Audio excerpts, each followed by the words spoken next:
compagnie puis un founder qui construit avec des outils modernes, agentic AI. On a construit un SaaS agentic qui permettrait de pallier aux gaps info-nuagiques. Je faisais ça en 2016. C'était très cutting edge. C'est un peu ça la complexité commerciale qu'on a eue. C'était vraiment très tôt. Je suis curieux de voir comment ton background a genre façonné. C'est beaucoup plus le désespoir, moi, je pense. Le désespoir. Pour être honnête, j'ai vu un accident de cloud. Ça coûte des centaines de milliers de dollars. C'est parmi les espaces les plus risqués ever. C'est vraiment terrifiant. À cette heure, quand tu déploies un agent dans un compte client, l'agent peut lui-même apprendre c'est quoi la prochaine feature à développer. C'est un peu cette autonomie qu'on donne à l'intelligence artificielle et qu'on essaie aussi de contrôler, mais cette autonomie aussi, elle est nécessaire. C'est excitant. Moi, je suis convaincu, dans les 5 prochaines années, n'importe quelle personne serait capable de construire n'importe quel software.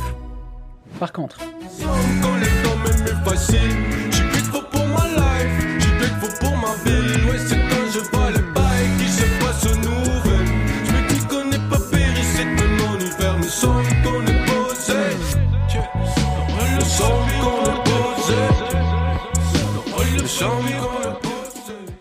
Mehdi Merahi, bienvenue sur Ça se passe. merci beaucoup. Comment ça va, mon vieux? Super bien. Toi? Ça va super bien. T'es mon dernier enregistrement de la semaine. Puis j'avais hâte qu'on se voit en vrai. Oh. C'est Amélie de Diagramme qui nous a introduit, si je ne m'abuse. Amélie, on a beaucoup d'amis en commun. Ouais. Amélie, Étienne. Ouais. Puis en tout cas, t'as une super bonne vibe. Merci. Puis quand on s'est parlé la première fois, j'étais là, ça va être un bon épisode. Fait que j'étais content que tu acceptes de venir. Que tu descendes de ton nord arctique, de ton polaire. Exact. De ta nouvelle vie dans le nord. Mehdi, pour ceux qui te connaissent pas déjà, donne-moi, s'il te plaît, comme ton titre, ton profil, puis la compagnie que tu représentes aujourd'hui. Absolument. Mehdi, CEO G-Scale, entrepreneur, AI scientist aussi. J'étais chez Deloitte avant. Oui. Deuxième fois entrepreneur. J'ai fait l'erreur une deuxième fois, on va dire. C'est ça. Donc, t'es un doute très technique, moyen technique. T'es-tu plus commercial? T'es de quel... Je suis dans le milieu quand même. Ouais. Je suis un doute technique qui a évolué dans le commercial, mais je suis quand même très attaché à ce que je fais quand même. Sick, man. Puis G-Scale, comment tu le pitches d'ascenseur? Très simple. On a construit un SaaS agentic qui permettrait de pallier aux gaps info-nuagiques. Les gaps, c'est quoi? C'est des inefficacités, que ce soit de performance ou de coût. Et à un moment donné, comme remédier à ça, ça prend énormément de temps, énormément d'expertise, que beaucoup de compagnies n'ont pas. Et c'est vraiment ça l'angle qu'on a trouvé intéressant.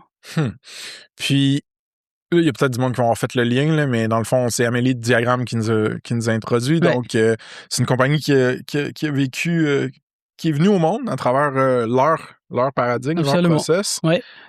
Aujourd'hui, on va en parler un peu plus tard de ça, mais mettons, la compagnie, situe-moi, elle est où dans sa croissance, un peu dans son évolution, avec une couple de chiffres. Oui, absolument. Nous, on a commencé ça comme l'été dernier. On a rapidement quand même commencé à faire de la croissance. On est 10 personnes, full-time maintenant. Nice. On vient de closer une ronde. Félicitations. Merci. On vient de closer un seed, 5 millions et 300. Donc, ça va vraiment nous permettre d'aller beaucoup plus vite vers ce qu'on est en train de créer. On a déjà créé le produit fonctionne. On a des clients qui essaient ça. Okay. Il y en a des clients qui payent pour ça aussi. Okay. Mais comme je le dis souvent, même à l'équipe, ce qu'on voit là, c'est 1% de ce qu'on a comme vision. Ouais. Là, on veut se rendre. Donc. 100%. Puis ça a starté quand exactement, excuse? L'été dernier. L'été dernier, c'est ça. C'est quand même récent. C'est récent, ouais. T'as une énergie qui est très optimiste. C'est comme ta vibe. Je sais. Oui, moi, je trouve ça contagieux. Man. Merci. Puis j'aime ça. Puis ma question pour toi, c'est-tu juste inné? Ça vient de où, cette espèce d'optimisme-là? Je pense que c'est inné. Et il y a aussi, je pense, un concours de circonstances. Tu vois, c'est comme... Dis-moi en plus. Ouais, je peux t'en dire plus. En sens, je sais pas pourquoi, depuis que j'étais petit, j'étais toujours in a hurry. Par rapport à la vie, tu vois. T'étais pressé. Ouais, okay. Je suis toujours pressé dans le sens où c'est comme la vie est courte. OK. Moi, je l'ai réalisé depuis que j'étais petit. OK. Depuis que j'avais comme, je sais pas, 10, 12 ans, je me dis, la vie est courte, je voudrais faire plein de choses, etc. Donc, nice. Donc c'est vraiment ça qui est le drive que j'ai. Donc. Puis, dans notre conversation en pré-podcast, tu m'avais parlé un peu de la COVID puis des étapes quand même rock'n'roll dans ta business précédente. Absolument. Est-ce que c'est facile pour toi de maintenir un peu cet optimisme-là quand les périodes sont plus tough au niveau business? Ou? Je dirais pas facile, mais je me rappelle Data Performers. Ouais, okay. Que côté COVID, c'était l'enfer. Ouais. C'était vraiment l'enfer, mais fallait que quelqu'un il maintienne cet optimisme-là. Ouais. Tout simplement. On est la face de la compagnie, toute l'équipe compte sur nous, donc fallait maintenir cet optimisme-là. C'était pas naturel parfois. Parfois, on était comme déprimés, frustrés, mais we have to do it. Ouais, c'est ça. Donc, c'était beaucoup plus dur. Tu vois, c'est comme... surtout pour la période Covid, les choses commençaient à aller un peu bizarres. Les premiers mois, hein, je sais pas si tu te rappelles, mars. Nous, ce qui est intéressant, la plus grosse croissance de Data Performers, c'était début 2020. Mm-hmm. Et on a lancé un produit. Mm-hmm. Et on a organisé un party le 13 mars 2020. Okay. Qui est un vendredi. Ouais. C'est le premier jour où le premier ministre du Québec qui sort annoncer le COVID et tout. Donc, on avait un party, 150 personnes qui allaient venir à nos nouveaux bureaux qu'on vient d'annoncer, etc. Donc, c'était le jour du COVID. Donc, c'était vraiment une grosse baffe qu'on a eue. Ouais. On va... on peut en parler tout de suite de Data Performers, si tu veux. C'est sûr. Puis, je reviendrai à ce que je voulais aux autres trucs que j'avais, mais... comment tu le pitches en pitch d'ascenseur, Data Performers? On était spécialisé en algorithmie de deep learning. Qu'est-ce que ça veut dire techniquement? Aujourd'hui, c'est pas très, on va dire, innovant, mais on faisait ça en 2016. Mm-hmm. Donc, en 2016, c'était une époque où l'intelligence artificielle était assez compliqué à déployer ou à scale. 100%. Donc, ça prenait des scientifiques en AI qui sont capables de formaliser le problème, de choisir des architectures de réseaux de neurones, etc., pour pouvoir déployer ça et en tirer profit. Donc, moi, par pur hasard, par concours de circonstances, je me suis retrouvé dans ce monde-là. Okay. J'ai commencé un PhD juste par, on va dire, curiosité. Okay. J'étais juste perdu, étudiant qui ne savait pas quoi faire, etc. Et là, on commençait à avoir de la demande. Il y a du monde qui me dit « Ah, est-ce que tu serais capable de construire ça, construire ci, etc. » C'est là que c'est né Data Performers. Le produit ou la valeur de Data Performers, c'est quoi? C'est cette connaissance-là. Donc, on était capable de construire des modèles de deep learning at scale au moment où il y avait très, très peu de personnes qui pouvaient faire ça. Donc, il n'y avait pas de service AWS ou GCP qui t'offre ça off the shelf. Donc, on commençait à avoir des très gros noms, tu vois. On avait Autodesk comme client, on avait comme beaucoup d'autres noms, comme même à l'international, Toyota au Japon. Donc, c'est vraiment, on a construit un produit de service sans savoir que c'est une entreprise de service. On faisait juste travailler sur des projets-là. Et par la suite, on a spin-off un produit, en fait, de Computer Vision. Okay. Comment tu dis ça? Un produit de Computer Vision. De Computer Vision, ouais, OK. Puis ça, c'était déployable à scale. Déployable à scale, vraiment très, très précurseur. Je pense que ça a été même un peu avant son temps. Donc, c'est un peu ça la complexité aussi, même commerciale qu'on a eue là-dessus, parce que c'était vraiment très tôt qu'on a construit ça. Fait que tantôt, quand tu me disais, je te demandais, t'es-tu un profil technique? Tu là, ouais, un peu. OK, t'es un solide technique. Pas beaucoup. All right. Fait que Data Performers, c'est académique d'un certain point, right? Genre, ça a commencé académique. Dans ta carrière académique. Ouais. Ça a vite, évidemment, devenu une compagnie sur le marché, mais c'était très cutting edge à l'époque. Le AI, quand c'était encore beaucoup moins accessible, mettons, qu'aujourd'hui. Exact. Mais vous avez fait beaucoup de services parce que votre expertise était haute valeur sur le marché. Exact. Puis éventuellement, vous avez développé un produit. On a un spin-off, un produit. OK, c'est Absolument. Bon. Éventuellement, cette compagnie-là, elle a été vendue à Deloitte. Exact. Y a-tu un moment... Est-ce que Deloitte était déjà client? Non. Non? OK, c'est bon. Fait que y a-tu un moment en particulier où l'idée de « maybe peut-être cette compagnie-là pourrait être achetée ou comment ça s'est arrivé ça? On l'a aucunement planifié. OK. On n'a aucunement planifié ça et je me rappelle 2021, on a repris le contrôle sur la compagnie. 2020 a été un peu rock'n'roll comme année avec le comme COVID, on parlait, etc. Parce qu'en 2020, on a lancé notre produit de computer vision. On a commencé par s'adresser aux compagnies manufacturières, mais de grande échelle, tu vois. Ouais. Mais avec le COVID, il y a une nouvelle dynamique où tu peux pas voyager, aller au Japon comme quand on faisait avec Gab et moi, etc. Okay. Donc, c'était vraiment de l'adaptation. 2021, les choses commencent à reprendre quand même assez bien. Et on s'est dit, OK, peut-être on devrait lever de l'argent auprès des investisseurs. Parce que vous aviez bootstrappé ça? On était bootstrap jusqu'à la fin. On était comme 35 personnes à peu près. Ouais, parce que c'était pas capital intensive au début, parce que c'était votre service, votre knowledge. Et parce qu'aussi, on était des entrepreneurs par accident. Ouais. Tu comprends? C'est comme, on a juste fait ça parce qu'on aime le projet, etc. On s'est retrouvé avec une compagnie. C'est à peu près ça. Je te filme. Et check. Ce qui s'est passé, on s'est dit, OK, là, on a un produit, on a un nom, on a des clients comme Global, etc. Ouais. Ce serait facile d'aller chercher de l'argent. Et c'était pas le cas. OK. Non. OK. Pourquoi? Parce que dans le temps, moi, j'étais frustré parce que je comprenais pas ça. Je dis, je prenais les choses très personnelles. Ils m'aiment pas, etc. Okay. C'est pas vrai. C'est que on était une compagnie de service, on a du bon revenu service, mais le produit n'a pas encore de revenus conséquents. Ouais. On n'a pas de annual recurrent revenue et l'équipe, le matin, elle travaille sur des clients, l'après-midi, elle travaille sur le produit. Donc, les investisseurs n'aimaient pas ça. C'était compliqué pour eux. Et aujourd'hui, avec du recul, de l'expérience, je les comprends. Donc, on avait comme un sort de data room prêt. On avait tout était prêt, comme sur la compagnie était structurée. Parce que vous vouliez lever du cash. Parce qu'on voulait lever du cash. Okay. Là, on commençait à avoir comme des demandes à gauche et à droite. C'est du bon. Parfois sur LinkedIn, ils m'écrivent, Mehdi, tu devrais avoir une conversation. Et par la suite de la conversation, c'est qu'ils voulaient acheter des Informers. Deloitte était comme la 4e offre qu'on a reçue. OK. Donc, il y avait quoi? Des grosses compagnies? Des grosses compagnies comme corporate dev qui venaient vers vous? Des affaires? Il y a soit ça. On avait aussi une autre compagnie tech. Comme... Ouais, un acheteur stratégique. Ouais. Et la raison pourquoi on a choisi Deloitte, plusieurs raisons. L'offre était intéressante et aussi, pour moi, l'équipe de Data Informers, c'était vraiment... Je sais que c'est cheesy de le dire, tout le monde dit « c'est comme une famille ». On était vraiment comme une famille par la force des choses. Okay. On était tous, ou la majorité, des personnes inexpérimentées. Il y a beaucoup de personnes à Data Informers, c'était leur premier job ever.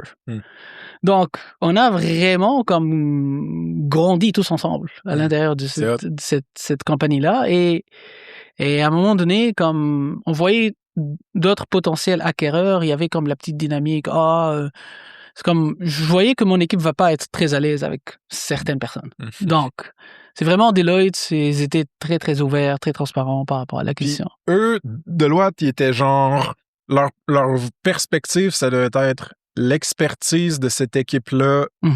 On va pouvoir, nous, l'intégrer à notre offre de service et la commercialiser et en tirer profit, ou l'utiliser pour nous-mêmes à l'interne? C'était quoi leur thinking? Le thinking, c'était... et ça, c'est des choses que j'ai appris par la suite, right? Au début, parce que je ne comprends pas beaucoup, mais le thinking, c'est que il y avait deux choses. 2021, c'était l'année où l'argent était gratuit. Ouais, je sais, c'est là que j'ai vendu ma compagnie. Voilà, exactement. L'argent était gratuit. Donc, toute personne qui veut faire une acquisition, faire une, je sais pas, lever du cash, croissance, n'importe quoi, c'était le temps jamais. Et Deloitte était en pleine croissance aussi sur toute la pratique AI, data, etc. C'était immense. Donc, ils voulaient vraiment aussi amener cette expertise de deep learning comme profonde. Donc, eux, ils étaient très, très bons en tout ce qui est projet d'intégration, etc. Donc, c'était beaucoup à propos d'Acquire. Mais pas juste. Pas juste. Oui, je veux pas assumer. Pas juste. Et le produit aussi, qu'on avait comme... Le computer vision. Parce que aussi, comme compagnie, comme Big Four, à un moment donné, ils commençaient aussi à penser pour le futur de pouvoir, par exemple, productize things. OK, nice. Et ça, c'était vraiment, Deloitte était précurseur sur ce thinking-là. Très cool. Et il commence même, dès maintenant, tu commences à voir un peu les fruits de ce thinking-là, où on commence à voir comme des produits, ils commencent à travailler sur des produits. Donc pour eux, c'était comme très précurseur. Et c'était ça le thinking de l'acquisition, en fait. Combien de temps t'es resté chez Deloitte? 4 ans et demi, je pense. 4 ans et demi, t'étais un equity partner? Ouais. C'est baller comme titre, mais ça veut dire quoi, dans le fond? Je savais pas, moi aussi. J'avais aucune idée. T'avais quel âge quand t'étais rentré chez Deloitte après ton acquisition? J'étais equity partner à 33 ou 32. OK, fait quand même jeune. Ouais. Puis equity partner, c'est que dans le fond, I guess, ta rémunération dans une grosse boîte comme Deloitte, elle dépend de la performance de la boîte, puis s'il y a des dividendes, et pas Exactement. le salaire. Exactement. T'es comme c'est un poste copropriétaire. de seniorité, là, Ouais, quand c'est même. un poste de seniorité. Puis, OK, mais là, toi, c'était pas ton, comment dire, je veux pas dire entrepreneur accidentel, mais un peu. Tu sais, toutes tes choses sont comme arrivées un peu. T'avais pas un design clair d'un chemin. Il n'y a rien de ma vie qui était dans un design clair. Ouais, bon, c'est bon. Fait que t'avais-tu un gros earn-out? Ça a-tu été ça a-tu joué dans la balance pour quoi t'es resté? Comme plusieurs, ça fait ça. Bon, il y a le earn-out. Ouais. Et je suis resté tout simplement quand on a vendu des Forbes. Je me rappelle, j'ai regardé Gab et Emine et Ali, mes co-founders. Ouais. J'aurais dit, ça, l'entrepreneuriat, c'est terminé. Ah ouais? C'est fini. Je déteste ce monde-là. J'ai envie d'être tranquille. Je peux plus comme passer les nuits à réfléchir, etc. Bon, time prove it wrong. Ouais. C'est qu'à un moment donné, on voulait un changement. Surtout l'époque Covid, c'était quand même tellement dur pour nous, pour nos familles, etc. Quand on dit nous comme entrepreneurs aussi, on oublie souvent qu'il y a aussi du monde qui vit avec nous à la maison et qui vivent tous ces problèmes-là avec nous par accident aussi, tu vois. Et c'est ça qu'on s'est dit. Et après... Mais c'est... Ouais. Ben, vous leur avez donné un break. C'est ça. On a eu un break. J'ai quand même le goût de double-cliquer sur le mot famille parce que il y a des trucs qui m'intéressent dans ton background. Tu as un background évidemment bien différent du mien. Là. Toi, tu viens de Tunisie. Exact. Une famille ouvrière. Oui. Puis... Pas entrepreneuriale. Pas entrepreneuriale, pardon. Ouais. Premier entrepreneur de ta famille. Ouais. OK. D'où cette fibre-là est née? Est-ce que tu l'as déjà vu dans ta famille quand ça a été accueilli? Quand il t'a dit, genre, moi, je me lance en affaires? Je suis curieux de voir comment ton background a, genre, façonné. Je pense ce qui m'a poussé à l'entrepreneuriat, c'est beaucoup plus le désespoir, moi, je pense. Le désespoir? Pour être honnête. OK, dis-moi en plus. Dans un sens que je finis ma maîtrise ici à Montréal. Ouais. Je suis venu pour faire une maîtrise. Hein, donc, ouais, c'est ça. C'est là que tu es arrivé à Montréal. C'est ça. OK. Je viens à Montréal, premier voyage ever. Ah ouais? Ouais. C'est cool. Et à un moment donné, c'est comme tout est nouveau. Et à un moment donné, check. Je dis, je me cherchais un emploi. Tu vois, je me dis, OK, je cherche un emploi, qu'est-ce que je fais, etc. Et c'est là où je commençais à avoir des projets. Donc, je me suis retrouvé entrepreneur par accident. OK. Parce que je m'intéressais aux projets que les gens venaient me parler, mais aussi j'avais besoin d'argent. Ouais. Donc, j'ai fini mes études, j'ai pas de famille ici, c'est comme vraiment... Il n'y a pas de filet social ici. Ouais. Donc, on a créé l'entreprise juste pour pouvoir manger. OK, c'est bon. Au tout début. Donc, mais c'est vraiment ça qui nous a poussé vers ce chemin-là, en fait. Puis, si c'est pas trop indiscret, as-tu grandi dans richesse? As-tu grandi... Bon. Non, pas du tout.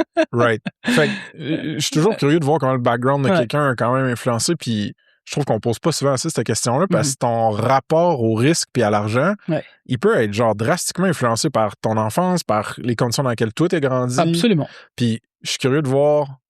En tout cas, je sais pas si je me mets les pieds dans les plats en train de dire ça, mais il y a beaucoup de mes amis immigrants, man, que genre, ils ont un rapport au risque, ils sont capables de prendre du risque bien plus que d'autres. Exactement. Puis, tu sais, je veux pas dire, je le sais, je comprends pourquoi, mais je le vois, mettons. Non, mais je t'explique aussi, selon moi, la raison, c'est quoi? Les gens qui prennent des risques, surtout comme des risques extrêmes, c'est tout simplement, il y a 2 catégories. Soit, ils n'ont rien à perdre. C'est comme surtout quand t'es pauvre, t'as pas de filet social, tu connais personne. Anyway, t'as rien à perdre. Right? Soit t'as rien à perdre aussi, mais parce que t'as déjà tout. Exact. Donc, à un moment donné, t'as rien à perdre parce que t'as des assets que, anyway, ils sont garantis, tu peux pas les perdre. C'est crissement bipolaire. Genre, littéralement, c'est bipolaire. C'est fucked up, pareil. Quand on fait, par exemple, une distribution statistique de l'humanité dans n'importe quelle société, donc la majorité, ils sont à peu près dans la classe moyenne. Il y a les pauvres, il y a les riches. Les riches, ils le font parce qu'ils n'ont rien à perdre. Les pauvres le font parce qu'ils n'ont rien à perdre. Anyway. Mais c'est juste pas le même genre de rien à perdre. Exactement. Ouais. C'est crissement nice, man. C'est hot de t'entendre l'expliquer comme ça. Puis, OK, mais par exemple, quand tu as vendu à Deloitte, là, t'avais une somme d'argent que t'avais jamais eu, right? Là? C'est sûr, ouais. C'est ça. Fait que là, parce que moi, j'ai vécu quelque chose de similaire, probablement à une plus petite échelle, mais genre, la première fois que tu vois ça arriver dans ton compte, t'es comme genre, tu refresh, tu y crois pas trop, t'es comme, là, qu'est-ce que je fais avec ça? T'as peur de le perdre. Toi, comment t'as vécu ça, le moment de ton genre de windfall là, de cash? Là? Je vais te dire comment on a vécu ça. C'était assez drôle parce que j'ai toujours vécu dans un budget serré, mais ça me dérangeait pas. Ouais, t'étais frugal, genre. Ça, pour moi, c'est comme, j'économisais pas ou quoi que ce soit, mais beaucoup plus comme, je vis avec le vent, on va dire, avec la vague et tout. J'avais pas de... Donc, moi, je me rappelle, il y a une anecdote. Les premiers jours, on a vendu et je commençais à avoir aussi un revenu de equity partner qui était quand même très élevé par rapport à ce que j'avais, surtout avant. Et là, à un moment donné, j'ai pris toujours l'habitude, par exemple, de faire attention. J'allais acheter une laveuse chasseuse. Je faisais, OK, est-ce que je peux l'acheter cash? J'avais le cash pour ça, tu vois. Et à un moment donné, j'avais appliqué... Je sais pas comment je raconte ça, c'est un podcast public. Au pire, on le coupera. Non, mais tiens, non, il n'y a pas de si, on peut le garder. J'avais acheté une laveuse sécheuse. Une laveuse sécheuse, c'est comme sur différents paiements échelonnés, etc. OK, à 0% de crédit. Moi, je dis c'est 0%, j'ai rien à perdre, anyway. On m'a refusé ça. Ah ouais? Et là, j'étais frustré. J'appelle mon mentor. Mon mentor, c'est un gars qui a travaillé, c'est un C-exec d'une banque américaine. OK, got it. Donc, je l'ai appelé, je dis, Tony, there is an anecdote. Like, they refused, like, to give me this. Like, you know. Il m'a dit, il y a deux façons de faire les choses. Soit tu essaies de convaincre ta banque que ta vie a changé, etc. Mais ça va prendre des mois et des mois. Même si tu as de l'argent dans ta banque. Soit tu crées un nouveau Midi. Je dis, c'est quoi un nouveau Midi? Un nouveau Midi. Vas-y, t'appelles une nouvelle banque. Tu te présentes. T'expliques qui tu es maintenant. Et tu vas voir, ça va être différent. C'était vraiment le cas. Donc, il y avait quand même un apprentissage assez drôle là-dessus. Et première année, je savais pas comment faire, je ne gérais pas bien mon argent. J'étais une voiture de sport. Qu'est-ce que t'avais acheté? C'était une Porsche. Une Porsche. Nice. mais bon, après, check. Tous mes partenaires, Gab, probablement, il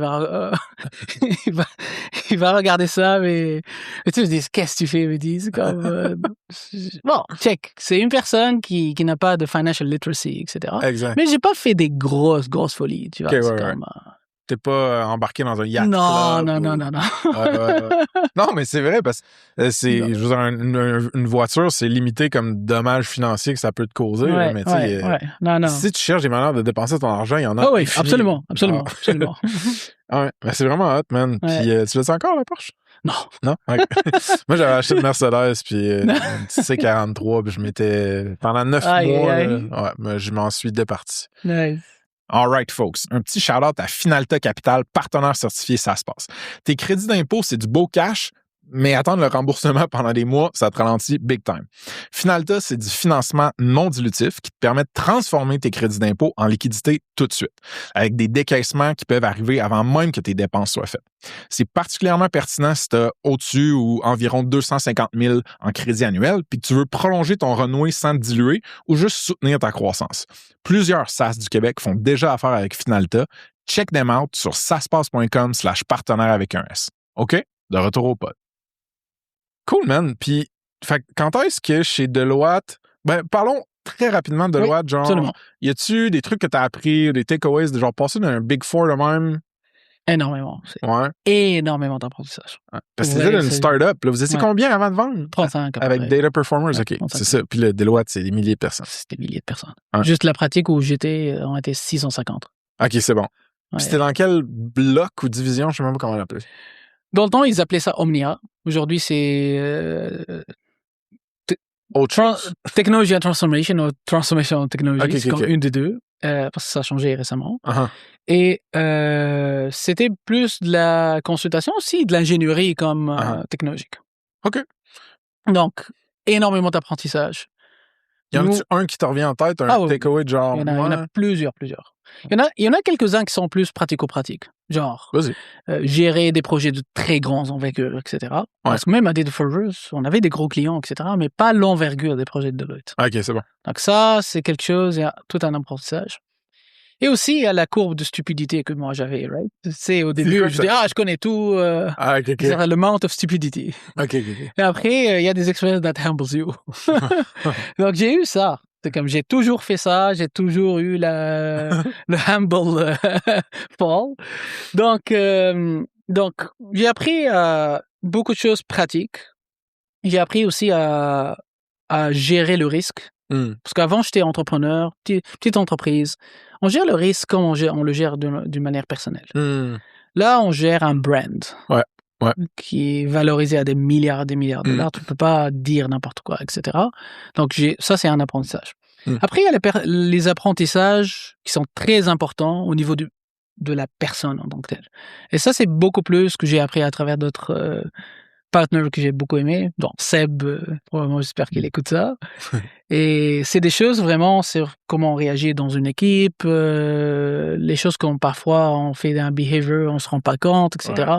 C'est vraiment très deep et très personnel et j'en suis très reconnaissant. Right? Maturité de management ou de leadership. Exact. Puis te rendre compte que there's levels to this shit. Absolument. Là. Et surtout parce qu'au début, c'est comme pas dans les réseaux sociaux, etc. On critique souvent les hauts fonctionnaires, les dirigeants. On pense que c'est simple au début. Ils font rien, il y a d'autres personnes qui travaillent, etc. Jusqu'à ce que tu vois ça et tu vis ça. C'est grave. C'est pas le cas. Ouais, t'as besoin. Fait que 4 ans, roughly? 4 ans et demi. 4 ans et demi, bon. Ouais. Il y a un élément déclencheur, quoi que ce soit, un moment donné qui te fait dire, tu sais quoi, je pense que je vais peut-être soit m'en aller ou soit repartir en entrepreneuriat. C'est quoi la question? Une combinaison d'éléments, en fait. Combinaison d'éléments. J'avais déjà cette idée en tête. Donc, je pense après 3 ans et demi, l'idée d'entreprendre commençait à vraiment travailler. Ça s'est mis à rouler. Surtout avec quand je voyais venir les large language models, etc. Ouais. Je travaillais sur ce sujet même avant, tu vois, dans mon PhD et tout. Je travaillais sur les modèles génératifs, mais jamais comme... Parce que j'ai arrêté mon PhD. Moi, je suis candidate forever. Ah. Donc, c'est pour ça que c'est le C dans candidate. J'ai pas fini mon PhD. Et quand il y a eu la vague de LLM, etc., moi, je voyais ça va changer le monde complètement. C'est comme no question about it. Et je commençais à avoir énormément d'idées sur des choses à faire, etc. Ce qui est intéressant avec Deloitte, c'est j'avais une autonomie, etc. Mais parfois, comme je sentais le besoin d'avoir une structure de start-up pour faire ça. Donc ça, c'est le premier élément. Il y avait déjà comme le terrain était prêt pour moi pour me lancer sur quelque chose. Et le deuxième élément déclencheur, c'est diagramme.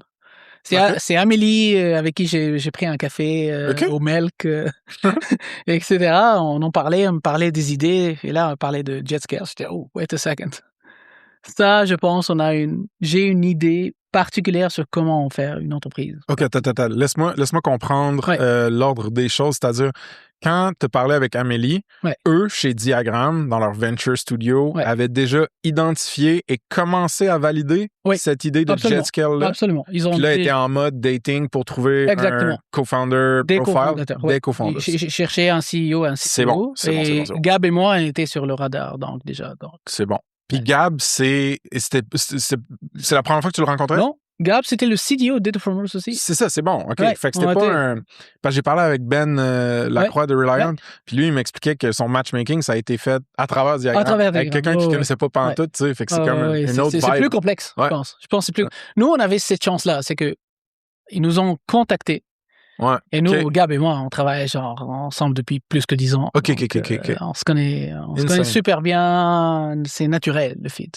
Puis, est-ce que le infrastructure, l'info nuagique, le cloud, c'était déjà un espace qui t'intéressait ou c'était plus l'idée d'appliquer les capacités agentiques ou des LLMs à un espace qui t'intéressait tout court?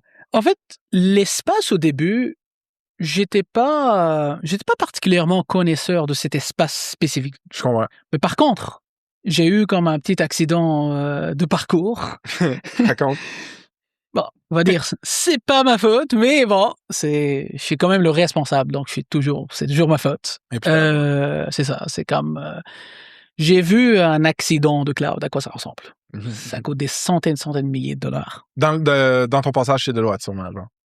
Quelque part. Quelque part. Peut-être avant, peut-être après. Ouais, c'est ça. Et j'ai vu, c'est vraiment, parfois, c'est la possibilité de faire des erreurs grandioses dans ce monde-là et sont inimaginables. C'est-à-dire, je trouve que c'est parmi les espaces les plus risqués ever où tu peux vraiment créer des dépenses extrêmes ou d'autres phénomènes de risque de cybersécurité, etc. Ouais. Et il y en a tellement de vulnérabilités et je trouve vraiment que c'est vraiment terrifiant, cet espace-là. Laisse-moi essayer de voir pourquoi c'est le cas. Ma thèse à froid, c'est premièrement, le cloud, pour la majorité des personnes en business, puis même des users, c'est invisible. Donc, ils ont de la misère à se l'imaginer, c'est quoi, c'est où, comment. C'est pas tant. Puis, deuxièmement, il y a certaines compagnies, soit qui n'ont pas l'expertise ou qui sont pas passionnés par gérer une infra de cloud, fait qu'ils la délaissent peut-être, ou ils ne donnent pas assez de love. Puis troisièmement, le cloud, c'est infini. Fait que si tu fuck up, tu peux fuck up. Et absolument. Le pont, dans le monde physique, il tombe. Exact. C'est fait, exact. Right? Et il tombe forever. Dans le cloud, il tombe forever. Absolument. C'est vraiment spot on sur les 3 points. Ouais. J'ajoute peut-être un 4e point. Ouais, vas-y. Le problème aussi, c'est que c'est décentralisé. Qu'est-ce que ça veut dire décentralisé? Ça veut dire que la façon comment on attribue la consommation du cloud, etc. Toi, par exemple, t'es une banque, une assurance, etc. Il n'y a pas une personne qui a les clés de tous les clouds. C'est comme moi, par exemple, j'ai une équipe de 5-6 personnes, j'ai un nouveau projet, j'ai besoin d'un petit espace. Donc, on me donne ce petit espace-là. Si ce petit espace-là n'est pas bien sécurisé, ces 6 personnes peuvent brûler la moitié du cash de la compagnie s'il n'est pas bien sécurisé, etc. Donc, le fait que c'est décentralisé, ça aussi, c'est comme ça ajoute une couche de complexité. Quand tu dis décentralisé, c'est au sein d'une même compagnie, il y a différentes instances services utilisées pour l'infrastructure. Okay, c'est bon. Exactement. C'est une matrice N dimensions. C'est différents services, différents départements, différentes applications, différents usages. Est-ce que c'est pour du dev? Est-ce que c'est en prod? Dans quelle région? Etc. C'est vrai. Donc, il n'y a pas que le coût. Là, juste à en parler, on s'est excité. Fait que j'imagine que quand tu as commencé à étudier le problem space, là, tu t'es mis à t'exciter pour faire genre, oh shit. Je suis tombé à terre. On peut tombé à terre. Déjà que j'ai eu l'accident, là, et on a pu le récupérer, bien sûr. Plus ou moins, disons, mais quand même, assez bien. Mais c'est là où je me rends compte, OK, genre, c'est vraiment quelque chose qui existe dans toutes les compagnies, ou presque, maintenant, et c'est un risque extrême. OK. Là, ce qui est vraiment sick de pouvoir parler avec toi aujourd'hui, c'est qu'on va pouvoir parler à une compagnie puis un founder qui construit avec des outils modernes dans le nouveau paradigme agentic d'AI. Fait que ma question pour toi, pour commencer, c'est builder une compagnie de software qui est agent native. Quand tu la lances dans l'inception, y a-t-il des choses auxquelles il faut que tu penses ou des choix que tu dois faire de design? Tu sais, ça m'intéresse vraiment parce que je ne l'ai jamais fait, moi, encore. Absolument. En fait, il y a 2 concepts qui sont importants à retenir. Il y a l'aspect agentic. Et ce qui est relié à ça, c'est les large language models qui sont derrière. 100%. Ce qui est intéressant, et nous, le choix de JetScale, et pourquoi on est agentic native, pas juste parce que c'est cool, etc., mais surtout parce que on était dans un espace où il y a des milliers de cas de figure d'optimisation. Donc, Soit je les écris à la main, un à un. OK, pour tel problème, j'écris un code, voici la solution. Pour problème numéro 2... Déterministe, là. Déterministe, Ouais. exactement. Mais c'est fou. Le monde, ce qui est intéressant, la game dans laquelle on est, en Agentic AI généralement, et LLM-based, on va dire, softwares, c'est que on vit dans un monde qui est non déterministe, 100%. avec des besoins déterministes. Donc, on vit dans un monde où il y a des milliers de cas de figure. Avant, c'est comme on acceptait le fait qu'on dit, OK, le software fait juste ça et c'est tout. Pour tout le reste, on essaie de se débrouiller et on vit avec. Aujourd'hui, on est capable d'aller chercher une intelligence qui est relativement généraliste. Et cette intelligence-là, on va un peu la guider, la contextualiser avec le contenu du client. Et c'est pour ça que tu as un JetScale AI qui est capable d'être déployé dans 5 minutes dans une nouvelle compagnie complètement qu'on ne connaît pas. Et systématiquement, tu vas trouver toutes les rémédiations prêtes à l'exécution. Je te jure d'autres, là, si j'étais à un point de ma carrière où je me cherchais un job en tech, mettons, là, c'est direct dans une compagnie de même que je devrais travailler. Fait que, tu sais, je te donne le... Non, mais c'est parce que c'est ça, c'est les nouveaux paradigmes. Faut que d'un point de vue product management, tu réfléchis pas de la même manière que d'un point de vue dans le paradigme précédent, où est-ce que c'était comme, OK, on va scoper une tâche. Exact. On va dire c'est quoi les dépendances, les risques, on va la scorer en points. Exact. On va mettre une équipe dessus, on va faire le code review, on va le pusher en prod. Exact. À cette heure, quand tu déploies un agent, dans un compte client, l'agent peut lui-même apprendre c'est quoi la prochaine feature à développer. Absolument. Puis la bundler avec les tools que tu lui donnes accès. Exact. Man, c'est excitant. C'est excitant. C'est incroyable comme timing dans lequel on vit. C'est vraiment, on vit dans quelque chose assez exceptionnel. Et la partie agentic, c'est un peu cette autonomie qu'on donne à l'intelligence artificielle et qu'on essaie aussi de contrôler, mais cette autonomie aussi, elle est nécessaire. Parce que cette autonomie-là, avant, on ne pouvait pas la donner à des systèmes qui étaient incapables d'évoluer dans des environnements non déterministes. Exact. Parce que ça va comme tomber à l'eau comme dans 2-3 secondes. Mais aujourd'hui, on est capable de le faire. 100%. Puis, OK, salissons-nous les mains, là. Genre, rentrons plus creux dans le technique. Genre, allons-y. Fait que chez JetScale, comment tu fais pour choisir quels fournisseurs, quels outils vont avec lesquels tu vas construire tes agents? Même chose pour tes orchestrateurs, puis en arrière, les modèles. Tu sais, je veux que tu me parles un peu de ce thinking d'architecture ou de design des produits. Ce qui nous a beaucoup aidé, c'est qu'on est des vétérans du machine learning, de AI, etc. Donc, on avait quand même une bonne connaissance des outils et aussi des faiblesses des outils. Donc, on connaissait les blind spots. Donc, on a fait nos choix, on a fait des tests, etc.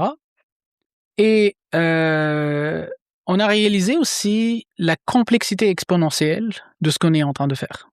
Qu'est-ce que ça veut dire? Ça veut dire que, moi je le dis en général, dans tous les projets de Agentic AI, etc., moi je suis convaincu, dans les 5 prochaines années, n'importe quelle personne serait capable de construire n'importe quel software. Par contre, la différence va se jouer sur les 10% de accuracy qui sont nécessaires pour que toute entreprise ou toute personne accepte de mettre ça en production. Et voilà.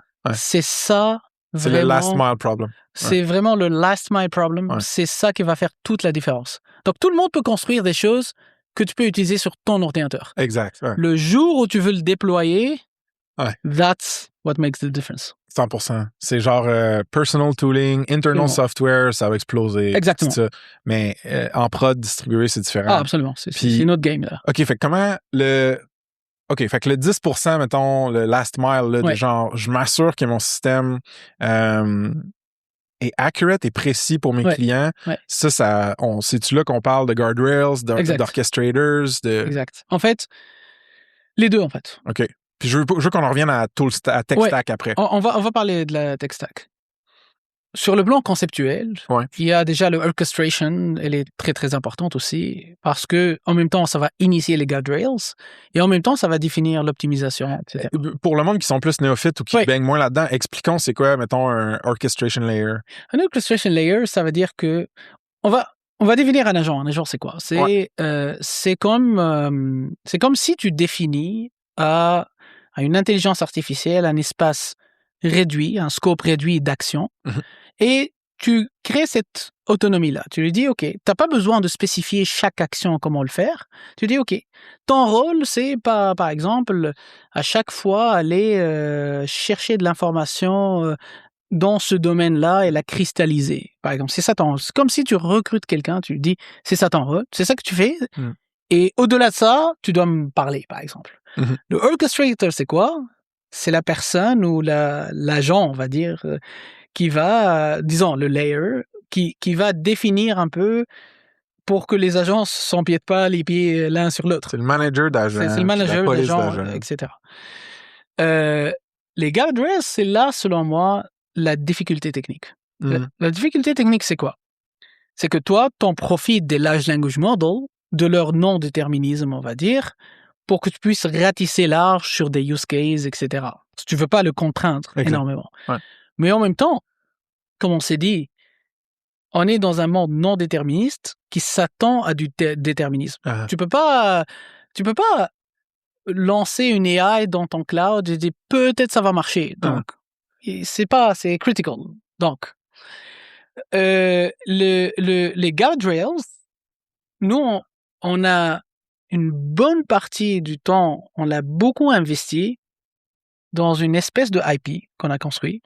OK. Qui permettait de tester nos propres agents. OK. Donc, on a une espèce de software qu'on a construit à l'intérieur. C'est presque un software. Donc, c'est drôle, c'est que hier, même pas hier, aujourd'hui, j'en parlais à Gab et on se dit, vrai comme Spinat. Who knows, peut-être. C'est ça, parce qu'à un moment donné, on avait besoin de mass test nos agents, voir les points of failure, etc. Et c'est pas dans des vrais environnements clients. Non. C'est comme dans des environnements comme de simulés. Mais le problème, parce qu'il y a des milliers de cas de figure.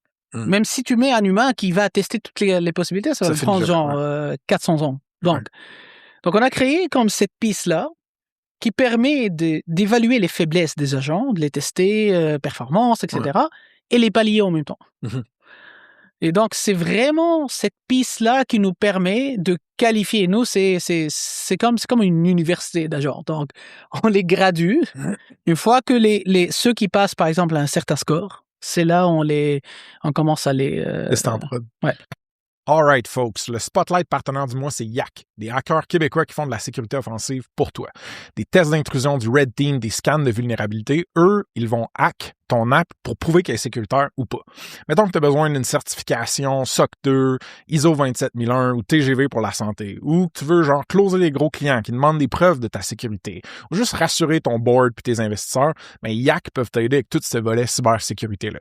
Check them out sur saspace.com/partenaire avec un S/YAC, YACK. Il y a mon entrevue sur le pod avec Cindy puis Nicolas. Il y a des capsules de vidéos éducatives, puis tous les détails pour les joindre. Ou sinon, tu peux aller direct sur yack.one, yack.one. OK? De retour au pod. Fait que, ça veut-tu dire qu'il y a dans ce space-là, cet espace de testing-là, à la fin d'une rotation ou d'un test d'un agent, le space ou le software que vous avez buildé est capable de donner des recommandations de guardrails aussi, ou pas nécessairement, c'est toi qui les... En fait, à la fin, déjà, l'agent obéit à des guardrails. Il y a déjà des guardrails dans l'espace, dans le fond. Oui, exact. C'est ça. Exact. Donc, il y a des guardrails qui viennent du LLM lui-même. Okay. Explique c'est quoi un guardrail, excuse. Guardrail, dans un sens, tu dis, OK, tu dois pas faire ci, tu dois pas faire ça. Parfait. Là, puisqu'il y a énormément de possibilités de faire un désastre, donc il y a énormément de guardrails à mettre en place pour éviter ces désastres-là. Donc, nous, ce qu'on fait, c'est qu'on fait tous ces tests-là pour créer quelque chose qui génère toujours, on va dire, des réponses qui sont factuelles, etc. Donc, c'est ça les guardrails qu'on a créés. Ce qui est important à mentionner pour JetScale, malgré tout ça, ce qui a fait la différence et pourquoi les investisseurs ont beaucoup aimé, les premiers clients de JetScale ont aimé l'expérience de JetScale, la majorité des des entreprises agentiques, etc., c'est plus un black box. Tu te dis, OK, t'as un agent, tu lui envoies un fichier, tu renvoies le résultat. Mm-hmm.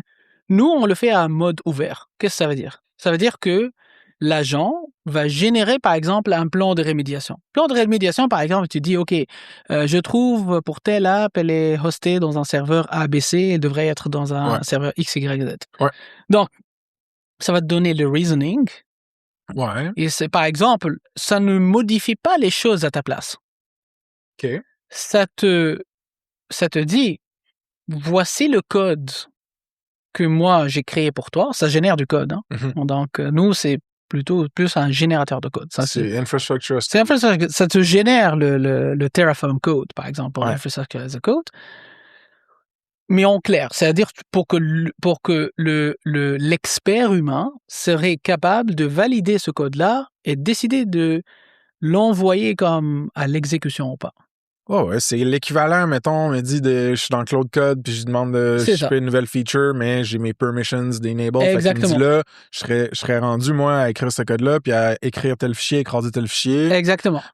Et il te dit quoi faire spécifiquement. Pas seulement je vais écraser ce fichier-là, je vais remplacer ça dans le fichier par ça dans le fichier. Mais est-ce qu'il y a une manière de dire oui, vas-y, un peu à partir de JetScale, ou c'est vraiment un hand-off à l'humain au complet à chaque fois? Nous, le hand-off, ça se fait, on est connecté vers le GitHub, par exemple, de l'entreprise, etc. Donc, on pousse ça et le travail ou le résultat de JetScale, il est traité comme n'importe quel autre développeur qui va pousser du code. Une branche, mettons. Donc, c'est ça, exactement. C'est crade. C'est vraiment nice. Puis pourquoi tu penses, parce que là, tu as dit de quoi de vraiment intéressant, tu as dit, nous, on opère beaucoup en clair, c'est-à-dire qu'on n'est pas une boîte noire agentique où est-ce que je te fais un prompt ou je te demande un outcome, puis tout ce que je te redonne, c'est le outcome. Puis tu n'as aucune idée comment que ça s'est passé. Ouais. Pourquoi? C'est-tu parce que c'est tellement critique l'infrastructure cloud que le monde aime ça avoir un niveau de transparence dans OK, le reasoning, ça a été ça, le output, c'est ça, voici mes... Parce que c'est critique. C'est ça. Parce que aussi... Parce que si je veux juste qu'ils downloadent mes receipts de health, je m'en crisse de savoir qu'est-ce qu'il fait dans le fond. Absolument. Ouais, c'est ça. C'est que parce que c'est critique, donc c'est impératif que l'humain garde le contrôle là-dessus. OK, ouais. Donc nous, on modifie JetScale, ça c'est, je vais être clair là-dessus, nous, on modifie rien dans l'infrastructure du client. On touche rien. On fait aucune modification. On est read-only mode. On a juste la connaissance du contenu, on va dire, télémétrique, on va dire, du cloud du client. On n'a pas de connaissance de qu'est-ce qu'il y a dans le cloud. On sait juste que telle machine est utilisée à telle fréquence, etc. C'est bon. Donc, et on fait des recommandations avec du contexte que le client décide de partager, par exemple. OK. Parfois, ça peut être un contexte business. Je peux te donner un exemple très clair. Admettons, je suis dans un contexte de retail et moi, je décide d'optimiser. Par exemple, j'ai toujours une balance. Est-ce que je gagne plus d'argent, je réduis plus les coûts de mon cloud ou j'augmente plus comme la robustesse et dans le cas où il y a 1 million d'utilisateurs qui va acheter mon t-shirt ou mon truc. Là, admettons que tu as une règle métier où tu dis fin décembre, le focus est beaucoup plus sur la performance que la réduction de coûts. Donc ça, c'est pas une règle technique. Non, c'est un contexte d'affaires. C'est spécifique, c'est un contexte d'affaires. Mais pourquoi, question super naïve, mais genre, c'est genre, c'est comme si tu disais au client, bring your own context, right? Genre, lui, il te dit, moi, voici ce que j'accepte que ton système comprenne pour me suggérer mes trucs. Exact. Ça serait pas plus facile puis plus powerful de juste être plugué de lire toutes les choses qui se passent dans les machines, pas savoir juste quelles machines sont utilisées, puis d'inférer un peu, OK, c'est ça qui est en train de se passer dans l'application ou dans le business. Ouais. C'est des histoires de confidentialité, I guess, ou pas? C'est une bonne question. Ouais. On est capable de le faire. Ben c'est ça. C'est juste que on voulait donner l'option à l'utilisateur de décider du niveau de confiance que l'utilisateur veut accorder à JetScale. Fait que, mettons, dans le contexte que je passe à JetScale, là, je pourrais-tu mettre, genre, tout ce que je veux, genre, mon GitHub, genre, mes policies. Tout le monde. Tu peux connecter ton GitHub, tu peux connecter ton Slack. Ça. Fait que ça dépend du business. Vraiment, on a déjà, tous ces connecteurs, ils sont déjà fonctionnels. C'est bon. Après, chaque business, comme s'adapte. Je veux te ramener au tech stack. Yes. Je veux savoir comment tu décides quel modèle utiliser, quel tooling par-dessus modèle, quand est-ce que tu développes ton propre versus utiliser je sais pas, là, vous avez pas besoin de browser agents, vous autres, hein, right? Fait que j'ai pas d'exemple, mais genre Orchestrator, il y a plein de compagnies là, qui font des produits de orchestrators. Ça vaut la peine d'en utiliser une ou bien de développer le... Fait que parle-moi de ta tech stack. Ouais. Par exemple, nous, ça a été surtout décidé par Gab. Ouais. Donc, je donne ce crédit-là et l'équipe aussi. Il y a plusieurs cas où on a testé plusieurs choses. Hein. Okay. Donc, il y avait des choses qui étaient évidentes.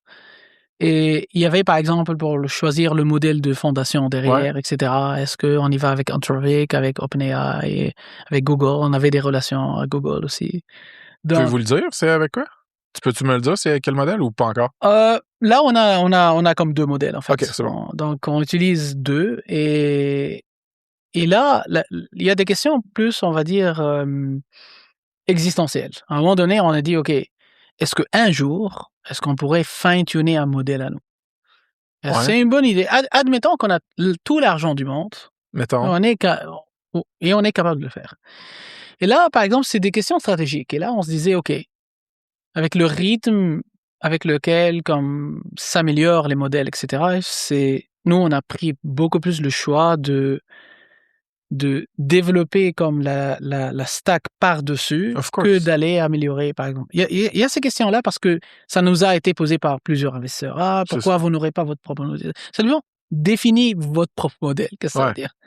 Donc, nous, on a beaucoup plus investi dans l'orchestration, dans la contextualisation et dans le guardrails.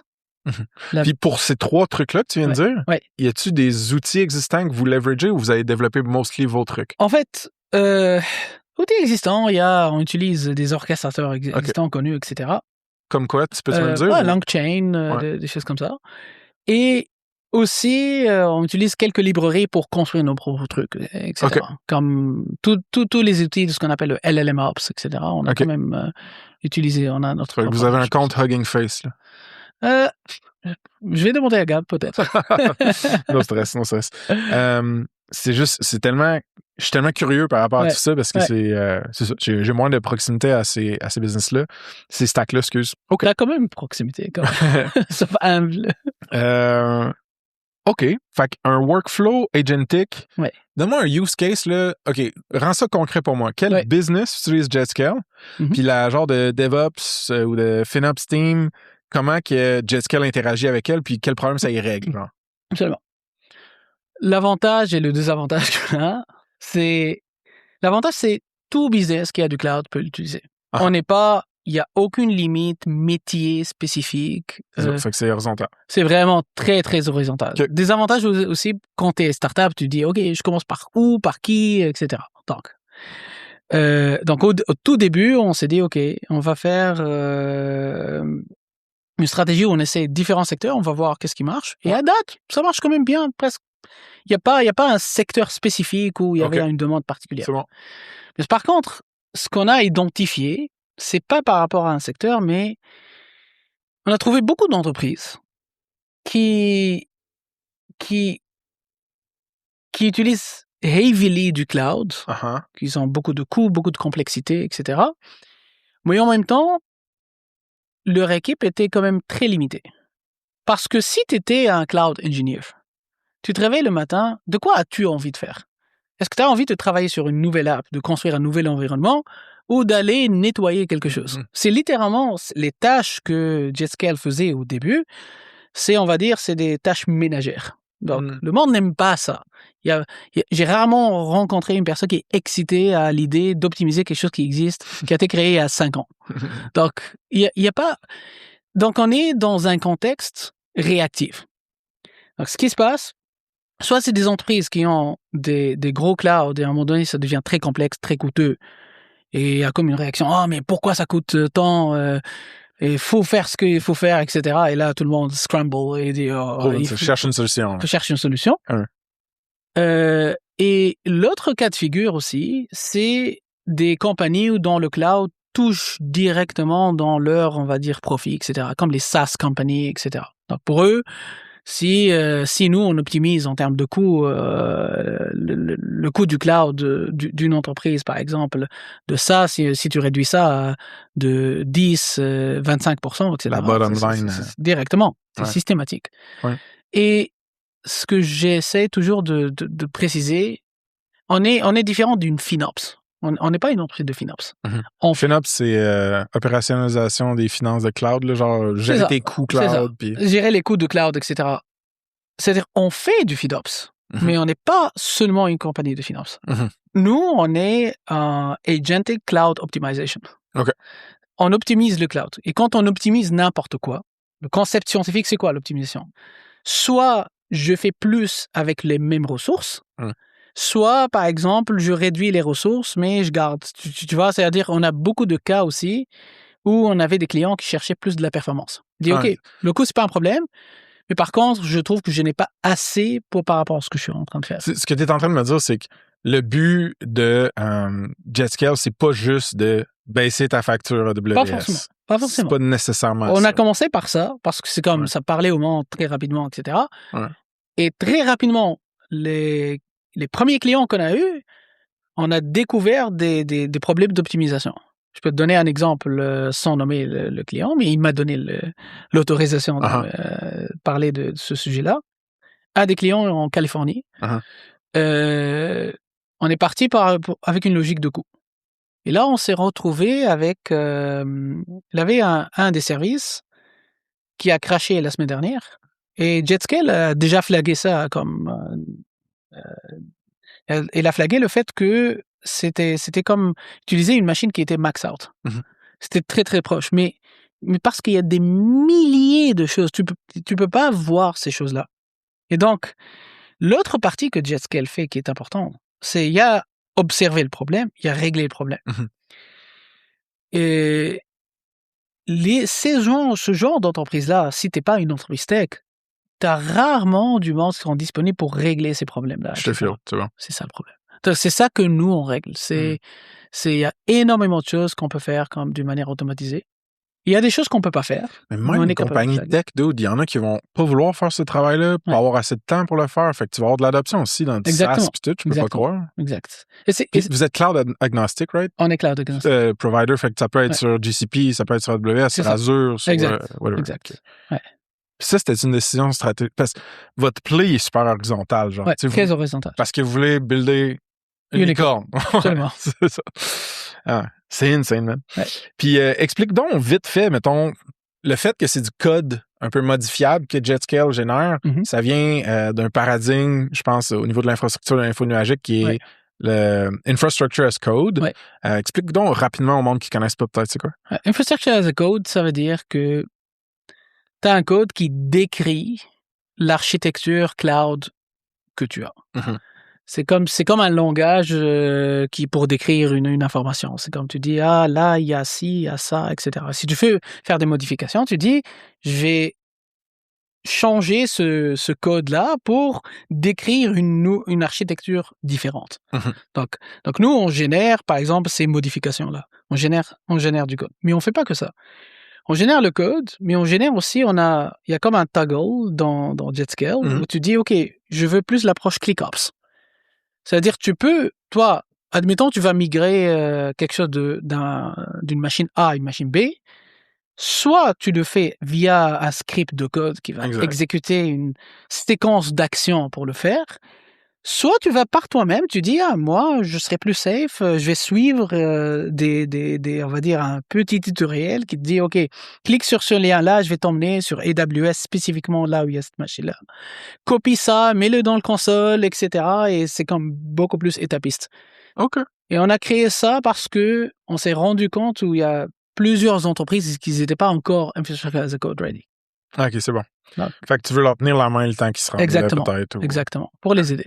Si eux, ils sont pour se déplacer en Basic, tu leur donnes un Basic. C'est ça. Si l'autre veut rouler en porte, il peut faire l'infrastructure. Exactement. C'est vraiment dope, man. T'as parlé de licorne. J'ai quand même envie qu'on double-clique là-dessus. Tu m'as parlé même avant que c'était important de créer des licornes locales. Oui. Pourquoi c'est important? Juste court pour toi. Simplement parce que je pense chacun de nous comme citoyen lambda, on va dire. On est moi-même, par exemple. On a du mal à voir le lien entre l'économie et ma vie personnelle. C'est quand on dit, tout le monde, ouais, j'aimerais bien que l'économie soit bien. C'est difficile de voir un lien direct et linéaire entre si l'économie va bien, parce que 100%. parce qu'on voit pas une route systématique. Mais quand on y réfléchit, quand on est en affaires, par exemple, on le voit, on est beaucoup plus à proximité de l'économie. Tu vois, quand ça va bien, tu le vois dans tes chiffres. Et je pense, il y a comme, je vois un besoin de créer des nouvelles faces. On a des leaders aujourd'hui au Québec, Canada. On a des leaders comme dans différents secteurs, etc. Mais je pense que je sens un besoin d'avoir une nouvelle génération de leaders aussi, comme qui s'ajoute à ce qui existe. Nice. C'est comme, je sens à un moment donné, c'était un peu calme. Il y a depuis comme quelques entreprises qu'on peut nommer, genre Shopify ou des choses comme ça. Il y a pas, ça fait un certain temps, on n'a pas eu un très grand boom global. 100%. Et pour moi, c'est une unicorne, pas seulement par rapport aux revenus, mais surtout quelque chose qui est de renommée mondiale, qui est ici. Parce qu'un pays, c'est comme une entreprise. Hein. Donc, pour gagner de l'argent, tu dois ramener de l'argent d'ailleurs, surtout. Du talent. Du talent, etc. Donc, on a besoin de ce genre d'écosystème-là. Puis, dude, qu'est-ce que tu penses qui... Ben, ça résonne, là, ce que tu dis, mais je me demande, qu'est-ce que tu penses qui manque au Québec ces temps-ci pour qu'on y arrive à avoir plus de licornes? Je pense que, je le dis aussi en toute transparence. Moi, je suis contre l'idée de dire « Ah, on n'a pas d'argent, etc. » Ça, c'est une fausse idée, là. OK. On a de l'argent. Par rapport à d'autres pays, on a beaucoup d'argent. Ouais, c'est relatif, là. C'est relatif. Donc, on n'est pas... Je pense pas qu'on est un pays pauvre. On n'est pas un pays pauvre ici. Non, mais mettons qu'on comparait à Californie... Oui, mais je pense... Mais je vais te laisser finir ton débat. Non, mais c'est une bonne réflexion par rapport à la Californie. Ce qui est intéressant, parlons de la Californie. Parlons de la Silicon Valley. C'est quoi la Silicon Valley? La Silicon Valley, à un moment donné, c'est tout simplement à moins qu'on me corrige si je me trompe, je suis pas un expert d'histoire, etc. Mais ce que moi j'ai compris, les amis qui y vivent, qui ont grandi là-dedans, etc., c'est un concours de circonstances. 100%. C'est-à-dire, il n'y avait pas quelqu'un qui a planifié, a pris la carte de San Francisco, San José, Palo Alto et dit « Ok, ici, ça va devenir un hub technologique. » Ça n'a pas été comme ça. C'est vraiment 2-3 entreprises qui ont réussi. Après, les premiers employés de ces entreprises-là ont créé leurs entreprises-là. Et c'est vraiment, ça crée, c'est vraiment un effet boule de neige. Je pense qu'on est capable de le faire. Je pense qu'on est capable de le faire, mais ça prend ces unicorns-là. Ça prend du temps. Ça prend du temps. Ouais. Et ça prend aussi... moi, ce que j'ai retenu de tout mon parcours personnel, très humble, et c'est aucunement exceptionnel par rapport au niveau global, on va dire. Ouais. Je pense que c'est important d'y croire. Moi, la majorité des choses que j'ai réussies, je les ai réussies pas parce que j'ai un talent exceptionnel. Je ne crois pas que j'ai un talent exceptionnel pour ça. Je crois que j'étais tellement naïf que j'étais capable de faire des choses qu'une personne raisonnable se dirait « moi, je ne ferais pas ça, ça n'a aucun sens, ça ne marcherait jamais ». Donc moi, parce que j'étais juste naïf, je l'ai fait. Et j'ai essayé et ça a juste marché. Et je pense, ça c'est une mentalité, je pense qu'on devrait en avoir de plus en plus. Cultiver. Ouais.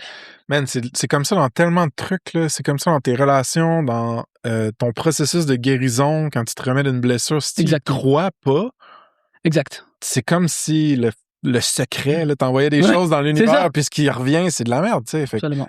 Mais... Ton cerveau est fait comme ça. Ouais. Ton cerveau est faut pas oublier que une bonne partie des choses qui se passent dans notre cerveau est dans l'inconscient. Oui, absolument. Là, je suis conscient de ce que je dis, ou je pense que je suis conscient de ce que je dis, mais une bonne partie qui est dans l'inconscient.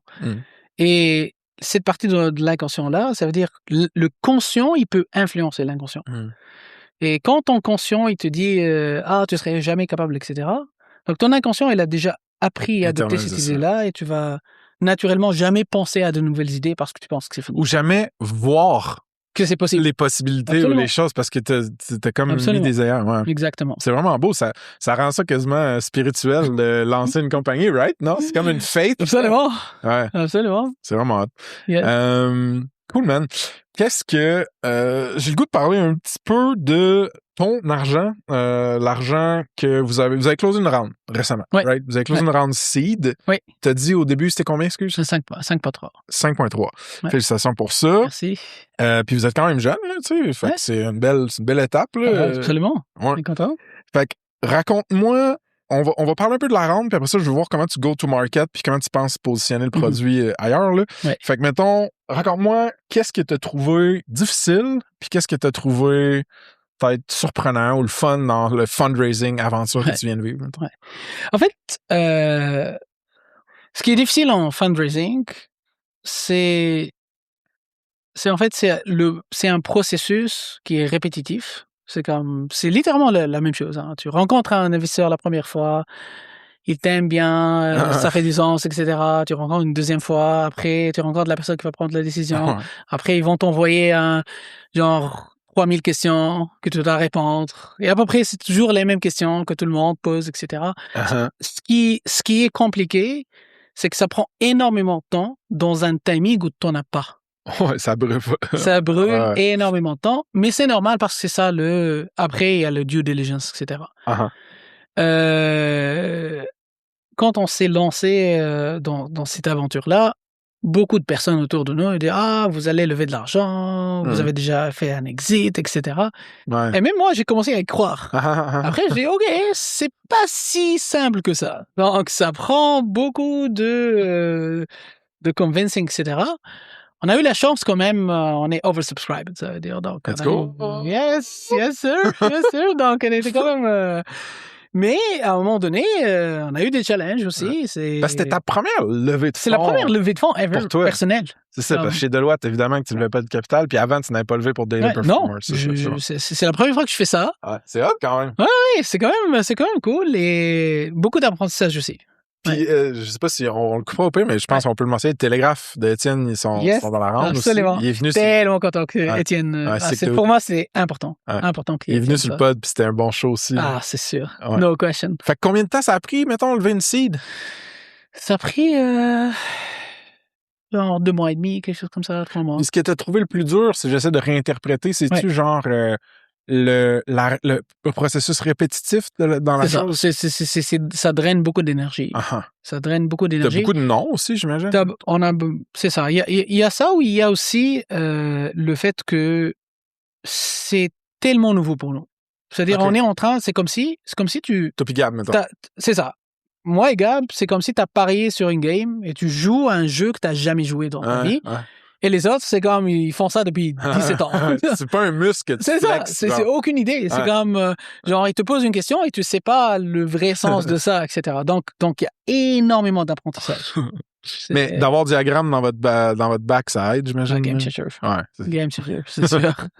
J'aurais pas imaginé ça sans diagramme. Ben, parle-moi de diagramme, justement. Si tu disais, OK, là, quand on a décidé de vendre Data Performers, on voulait donner un break à nos familles aussi, qui sont comme un peu parfois des victimes, malgré eux, de nos choix entrepreneuriaux. Absolument.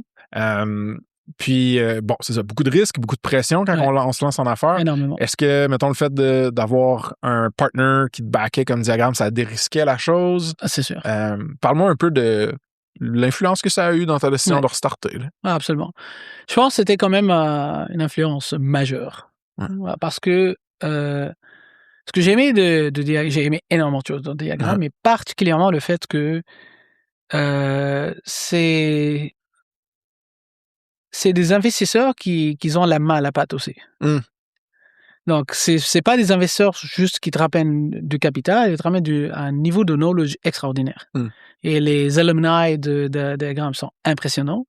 Et donc, pouvoir se connecter à ce monde-là si rapidement, ça n'a pas de prix. Et aussi, ce que j'ai beaucoup aimé, particulièrement avec Diagramme, jamais senti une petite gimmick là de politique. Okay. C'était vraiment, ça a été très très comme transparent et franc. Et ça me permettait d'être transparent et franc aussi. Comme je parle à diagramme, j'en ai parlé tout à l'heure avec 2 personnes de diagramme. Il y a 2-3 heures là avant le pote. Et c'est un espace où je suis capable de dire à un investisseur, par exemple, voici ce qui ne marche pas, par exemple.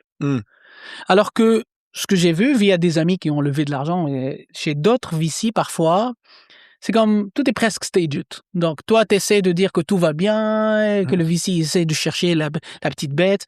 Donc, c'est comme, pour moi, je trouve que c'est de la perte d'énergie. Tu vois, c'est comme avoir ces safe space, je pense, c'est important. Puis, est-ce que... Sérieux, ça fait 2 épisodes que je fais puis qu'on chante les louanges de diagramme, je vais leur envoyer une facture.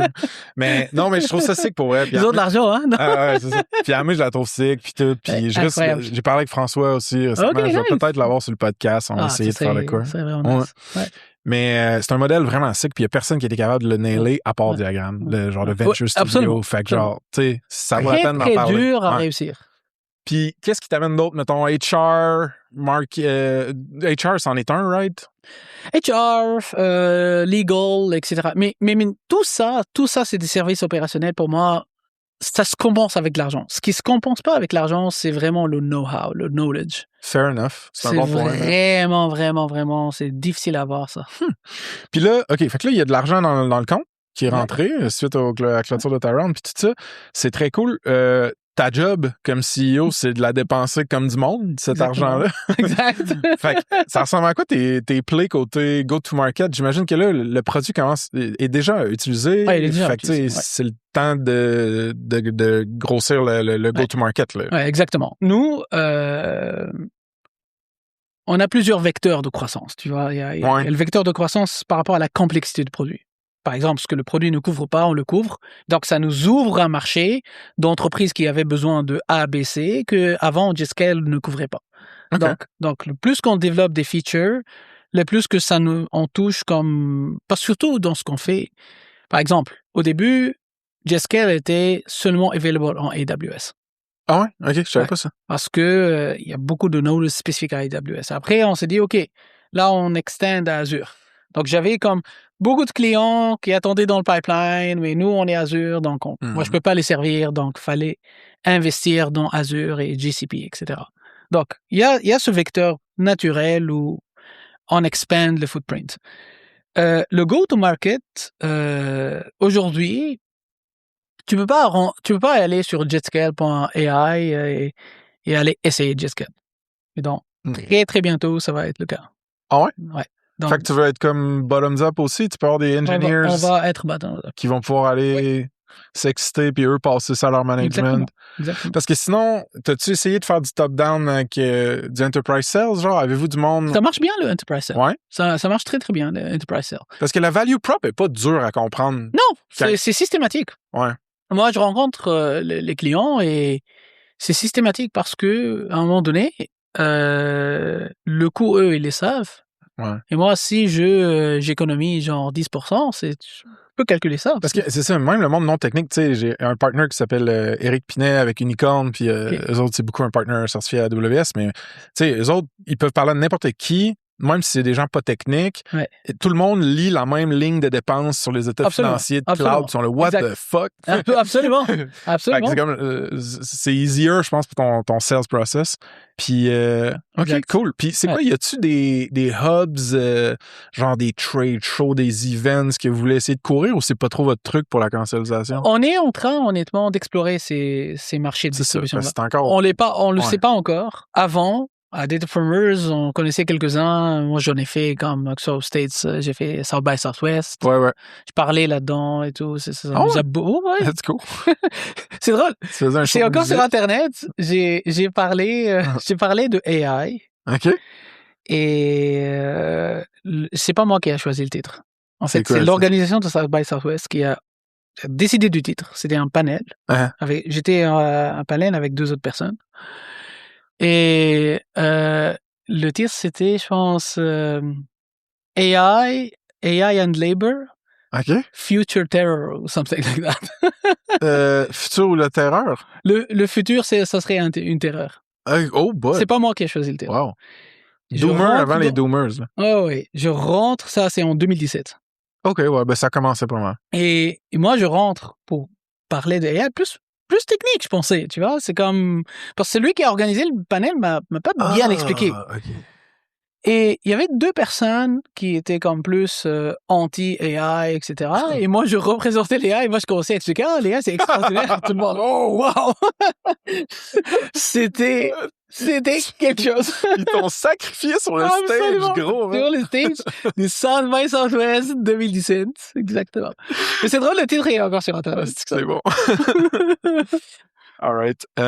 Fait que là, en ce moment, mettons que si t'avais à caller une shot sur un ICP, c'est encore large, right? C'est encore large. T'es pas encore capable de le super... OK. Ouais.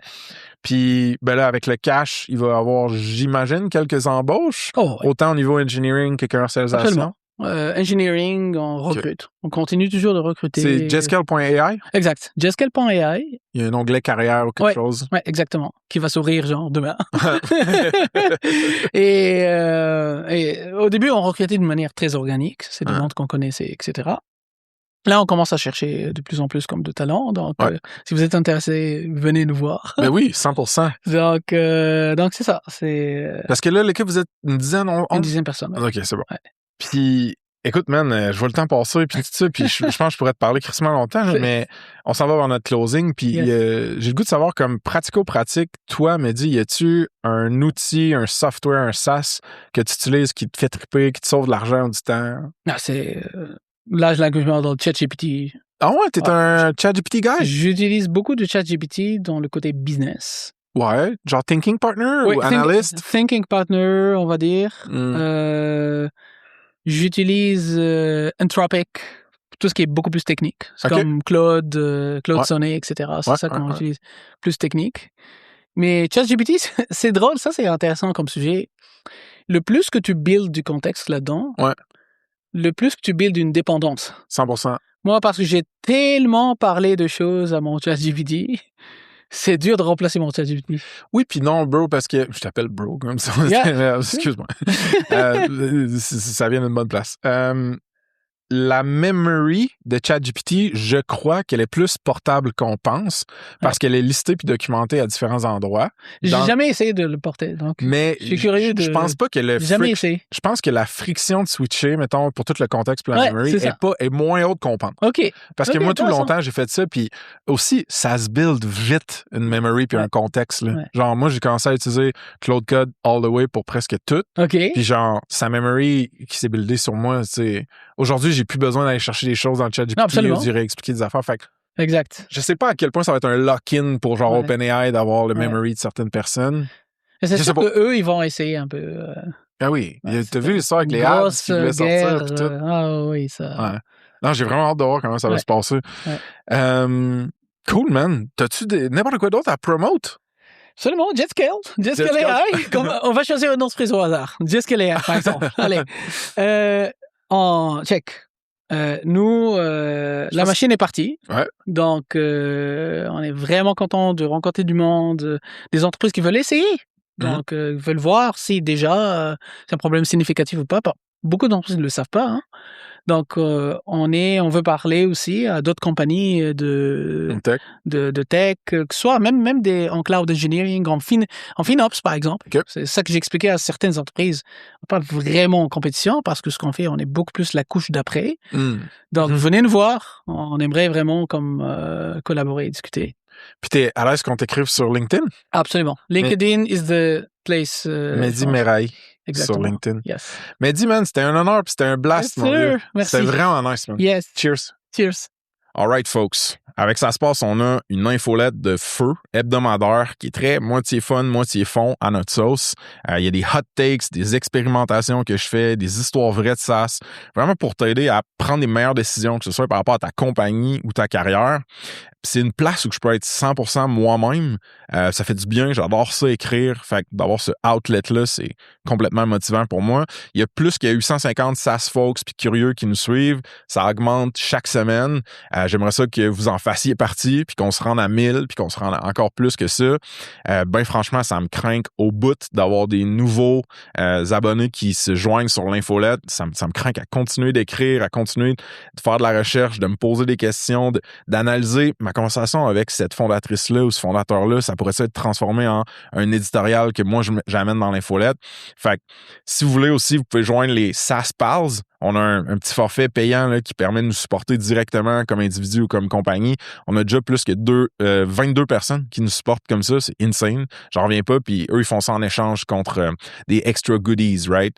Fait que pense à, mettons, des updates extra que je fais avec personne d'autre qu'avec eux, des previews de la roadmap du podcast, des rabais sur les événements, puis d'autres trucs.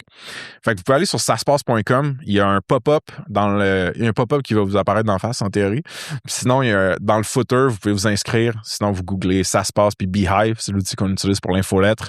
Ça me craint vraiment de voir ça grandir. Puis ça me tient à cœur. Fait que check it out. Puis si vous avez du feedback constructif aussi, vous pouvez me le shooter. All right, folks. Un petit shout-out à Baseline, partenaire certifié SaaSpace. Baseline, c'est une équipe de doctorants et d'experts en AI qui transforme tes données en valeur concrète pour tes clients. Si tu veux développer des features uniques pour ton produit ou juste automatiser des workflows dans tes ops internes, c'est la gang qu'il te faut. Une approche no bullshit, un plan d'action incrémental et priorise tes enjeux d'affaires à 100%. Check them out sur saspace.com/partenaire avec un S. Il y a aussi l'épisode 140 avec David Beauchemin, leur co-founder, qui vaut vraiment la peine. OK? De retour au pod. All right, folks, ça se passe. C'est une business d'amour, une business indépendante. Il y a un paquet de choses que vous pouvez faire pour nous supporter dans notre croissance, pour qu'on puisse continuer de créer du contenu de feu, d'organiser des beaux events, puis de mousser, puis de tirer par le haut cette communauté de tech-là qu'on a au Québec. First, si vous n'avez pas ajouté votre SaaS sur notre plateforme, allez sur saspace.com. Il y a un gros bouton mauve pour faire juste ça. Vous pouvez check out le job board. Si vous avez une offre d'emploi quelconque, c'est gratuit. Un outil super cool pour toute notre audience puis notre réseau. Si vous ne nous suivez pas déjà par rapport au pod sur Spotify, Apple Podcasts, allez faire ça s'il vous plaît. Puis vous pouvez aussi nous laisser un review, ça nous aide vraiment beaucoup. Vous pouvez nous suivre sur YouTube, qu'on investit de plus en plus là-dedans. On met des shorts, le plus de contenu possible, que ce soit organique ou avec des partners. Fait que check this out. Si vous voulez venir aux événements puis pas manquer de billets parce qu'on est souvent sold out, vous devriez nous suivre sur Eventbrite. Fait que vous allez sur Eventbrite, vous écrivez ça se passe, vous pouvez vous abonner puis avoir des notifications. On fait ça roughly à peu près chaque mois-ish. Puis last but not least, suivez-nous sur LinkedIn puis Instagram. On met du beau contenu, du contenu souvent drôle. Fait que je pense que ça vaut la peine. Je veux finir cette outro custom-là un petit peu en remerciant les partners certifiés de Ça se passe. On a des compagnies de fous qui nous supportent financièrement, stratégiquement, des fois même psychologiquement dans mon cas. Puis sans ces compagnies-là, la majorité du revenu de Ça se passe n'existerait pas puis on pourrait pas faire ça. Right? Fait que je veux que vous preniez le temps d'aller les regarder. saspace.com/partenaire avec un S. Ils sont tous listés là. Ils ont une belle fiche avec du contenu, avec des liens, des détails. Je vous les nomme rapidement. Leviat Légal, des avocats qui sont tech et founder-friendly. Le Chiffre, des comptables et fiscalistes qui sont calés en tech aussi. Baseline, des gros geeks pour innover avec l'AI. Unicorn, des experts cloud AWS pour optimiser et scaler votre infrastructure. Puis on a aussi cette année des partners produits. Donc Vasco, une plateforme RevOps pour votre go-to-market. Missive, un inbox collaboratif pour vos teams, pour vos communications de team, pardon. Puis Apollo 13, un studio no-code pour construire des MVPs puis des side projects. Vous pouvez tout aller les voir sur saspace.com/partenaire avec un S. Puis moi, du fond du cœur, je vous dis juste merci de nous suivre et de nous supporter. C'est insane comme aventure, ce qu'on a lancé là. Puis je suis bien privilégié de pouvoir faire ça. Cheers!